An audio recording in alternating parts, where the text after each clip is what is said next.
Hello everyone, and welcome to a brief overview of the Family Read assessment forms.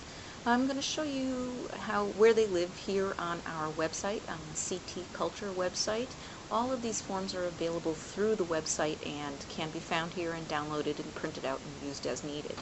As you can see, our website is called www.ctculture.org, and the forms are located under Program Resources, Family Read, and then reporting forms. I'm going to talk today about the forms that are completed by participants, and in this case we'll start with the Family Read permission form. And here is the permission form. I'm going to make it a little smaller so we can all see more of it. And we have a permission form that we ask that you have folks who are in your classes complete when they sign up for your class, when they enroll for your class, so that they can, it really is just an effort to make sure that they know what you're collecting the data for and why you're collecting the data and all that good stuff. It also just assures their privacy and their confidentiality. And this is a form that you would have them, read and complete, or read to them, and they can complete, say yes or no. They don't have to participate in this assessment information. This is just a gentle request to ask them to do it for us, because it helps us achieve more funding and find more funding if we can say that it's we're working with the folks who we want to work with and all that good stuff.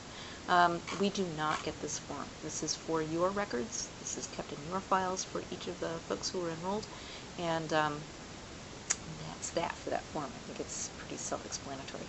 The next form we're going to talk about is Family Read Demographics, and this is a form that you'd ask folks to complete when they enroll in the class. There is the date, and the class is sponsored by, all that good stuff. And actually, you could probably complete that piece yourself, but or tell them what they need to put in here. And then this is the first sheet here is their name, their address, and this is really more for your information, so you can track them down if you need to. So you have contact information for the folks who are in your class. We do not get this form. This form does not come back to our offices. This the cover sheet. I should be more explicit. The second page we do, and it says here we don't get this page. We do get the second page, and so this is you have just general information about the folks who have enrolled, whether they're male, whether they're female, their age, range, race or ethnicity, employment status, and all that good stuff. And again, this just helps us collect basic information about the folks who are enrolled in Family Read classes. And this is, again, a form that the participants would complete on week 1, or even before the class begins, if you can ask them to do that or get them to do that beforehand. There's a self-reporting form that is completed, and I'm just going to scooch down here for a second, at the end of all of the Family Read classes. So if you have 8 weeks of classes, this is the form they will complete on their last day. And this is really just a general idea of how they feel about themselves, and how they feel about themselves reading aloud, and how maybe their attitude has changed, or how they perceive themselves as having changed. They do not need to put their name in here. We'll talk about ID numbers in a little bit, but another video about ID numbers and how they are assigned, and that's for your information. But that's what they would put in here, the ID number, not the name necessarily, unless they don't care. That's a different story. So they would circle the best responses to each of these questions.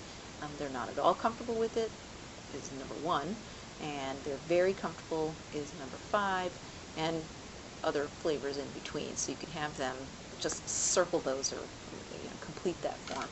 Same with these best response to these activities. If you use these skills at home or outside the group, never, sometimes, almost always, doesn't apply, etc., etc. And then there's a little answer question they can complete as a narrative kind of thing.